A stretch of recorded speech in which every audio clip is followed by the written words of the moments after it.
ये लोग थे जिन्होंने खुफिया तौर पे इस्लाम कबूल किया और इसी तरीके से साद बिन अबी वक्कास का नाम भी आता है। साद बिन अबी वक्कास को जब हमने सीरत नबी सल्लल्लाहु अलैहि वसल्लम के अंदर पढ़ा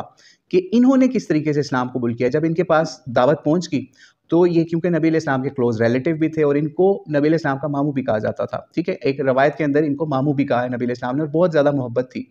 तो इन्होंने जैसे ही इस्लाम कबूल किया खुफिया तौर पे, किसी तरह से इनकी वालदा को पता चल गया। जब जैसे ही इनकी वालदा को पता चला तो उन्होंने भूख हड़ताल कर दी, यानी उन्होंने ये ऐलान कर दिया अपने घर के अंदर ही कि मैं उस वक़्त तक नहीं खाना खाऊँगी, जिस वक़्त तक तुम मोहम्मद को छोड़ नहीं देते या उसका इनकार नहीं या उसको रिजेक्ट नहीं कर देते बीइंग अ प्रॉफिट। तो ख़ैर इन्होंने ये भी सख्ती पर उतरा, इन्होंने कहा आपने जो करना है कर लें, मैं इस्लाम नहीं छोड़ सकता, नबी अलैहिस्सलाम को नहीं छोड़ सकता। तो ख़ैर उस वक़्त अल्लाह ताला ने कुरान पाक के अंदर आयात भी उतारी जिसके अंदर वालिदैन के हुकूक के बारे में, उन अगर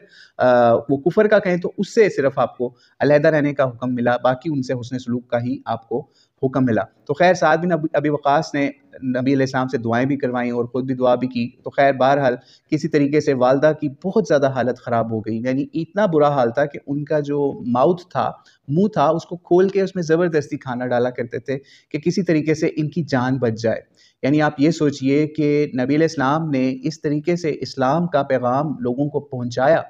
कि वो अपने वालिदैन से बढ़कर भी मोहब्बत करने लगे और यही बात हमें रवायात के अंदर भी मिलती है कि नबी अलैहिस्सलाम ने ये बात फरमाई जिसका मफ़हूम है कि तुम में से कोई शख्स उस वक़्त तक मोमिन नहीं हो सकता जब तक वो अपने माँ-बाप, अहल-व-अयाल, रिश्तेदार जो भी आपके हैं, उनसे सबसे बढ़कर मुझसे मोहब्बत ना करने लग जाए। क्योंकि इसकी वजह ये है कि अगर हम ये काम नहीं करेंगे तो हम किस तरीके से प्रॉफ़िट की सीरत को, उनकी सुन्नत को समझ सकेंगे। फॉर एग्ज़ाम्पल आप कोई नेकी का काम करने लगते हैं, नमाज़ पढ़ने लगते हैं और आपके पेरेंट्स आके आपको कहते हैं भाई नमाज़ ना पढ़ो इस वक़्त,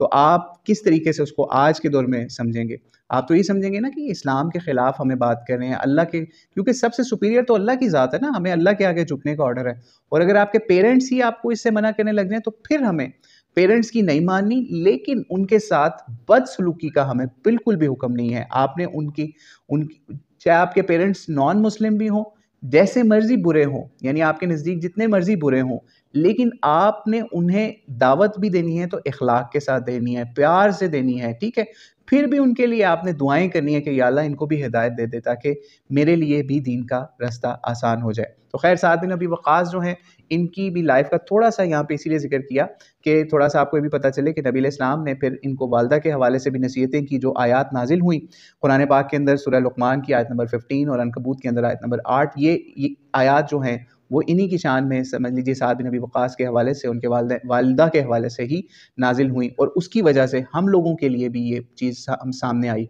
जो हमने आपके सामने बयान कर दी कि हमें नबी अलैहिस्सलाम की सीरत से ये चीज़ समझने की ज़रूरत है कि हमें वालिदैन के साथ हुस्न सलूक करना है।